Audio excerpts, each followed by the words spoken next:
Hello mga kapwa ko kasari, good morning! Happy Friday po sa ating lahat. And for today's vlog, katatapos ko lang mag-repack ng uling. Hayan mga kapwa ko kasari, nakapag-repack na talaga ako ng uling kasi paubos na ang aking uling. So, na-repack ko na lahat. Bali, ang bintahan ko nga pala ng 1 kilong uling is 30 pesos. Bali, ang kuha ko ng isang sack is 240 mga kapwa ko kasari. So, nandito ako ngayon. Kapag ako ay nagpapahinga, dito lang ako nahihiga sa malaking divan. Nandito rin yung aming table. Dito nagkukwinta kung magkano ang kita natin sa GCash at dito na rin kami nagkakape ni Mister. So, ngayon, punta tayo dito sa store. Ayan, dire-diretso lang yan hanggang sa hardware. Ayan. Kanina, nag-umpisa ulit akong mag-repack ng, ano ba ang tawag dito? Ayan, ito. Hindi ko alam mga kapwa ko kasari. Hindi naman yata ito gummy. Ayan. Bali, ang repack ko ganito. Ang ginagamit kong plastic ay yung plastic ng ice candy. Bali, ang laman nito is 3 piraso, pang 5 pesos na ito sa akin mga kapwa ko kasari. So, ito ngayon ang aking ginagawa.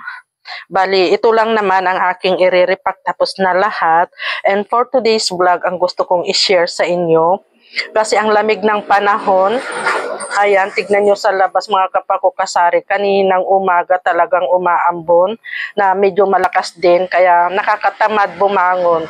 Pero wala tayong magawa kasi may estudyante ako mga kapako kasari, kaya kailangan nating bumangon din ng maaga kahit madilim-dilim pa. So, dahil malamig ang panahon, isi-share ko sa inyo kung ano yung mabenta sa akin na gamot. Talagang ang mga gamot ngayon, pang sipon, pang lagnat, ayan talaga yung madaling maubos ang gamot mga kapwa ko kasari. Kagaya niyan, pati ako ay sinisipon din. Kaya pasensya na kayo kung ganito ang aking boses. So napansin ko mga kapwa ko kasari na ang isang mabintang gamot sa akin, ito yung mga lalagyanan ko ng gamot. Ayan. Ang isa kong napansin na mabilis maubos is itong Yosep. Ayan, Yosep. Lahat naman is talagang mabenta sa akin ang gamot, pero ito talagang Yosep. Ang isa sa palaging may naghahanap, araw-araw yata na may bumibili. At saka BioFlu. BioFlu, Yosep, saka yung mga pang-ubo like Solmiox, Tusiran, Robitussin. Yan talaga, wait lang at may nabili.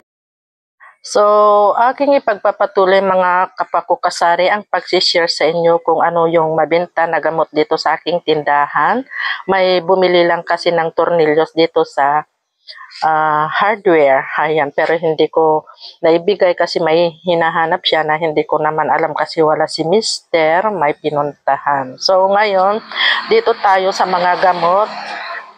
Dito naman sa mga gamot na panglagnat, para sa mga bata, ang napansin kong fast moving is yung Tempra. Tempra na 1 to 5 years old. So, nandito siya. Ayan, paubos na. Tapos, ano pa ba yung nandito? Ayan. Basta marami nang kulang. Ayan, bungi-bungi na. Talagang, yung mga gamot ngayon ay talagang fast moving kasi nga malamig ang panahon, tapos iinit. Ganyan, malamig, kaya sinisipon yung mga tao. Tapos yung salbutamol. Salbutamol generic, ang isang mabenta sa akin na pangbata. Ayan. Tapos yung mga paracetamol, generic, ayan, ganyan. Basta mabenta ang gamot ngayon mga kapako kasari kasi nga ang lamig ng panahon. Tapos dito tayo, ayan, dito tayo sa mga tapos ito pa pala, itong Eskilan, ayan, yung mga tao dito is Rinarayuma, kaya mabenta ang Flanax at saka Eskilan. Tignan nyo ito mga kapwa ko kasari, ito. Dito ko inilalagay yung aking Eskilan, 3 piraso na lang. So, ito yung mga mabibintang gamot. Ayan. Tapos, Biogesic, Neosep, Bioflu.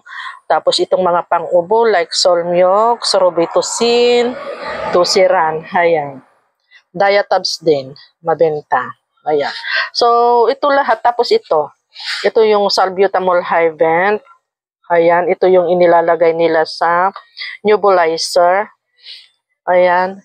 Talaga, isa rin yan sa mabintang gamot dito sa aking tindahan. So, ito lang muna mga kapwa ko kasari ang aking maisishare na naman sa inyo. Wala kasing masyadong nabili ngayong umaga ng Friday. Anong oras na? So, may time akong mag-vlog, mga kapwa ko kasari. So, happy selling na lang po sa ating lahat. God bless us and bye! Sharing is caring!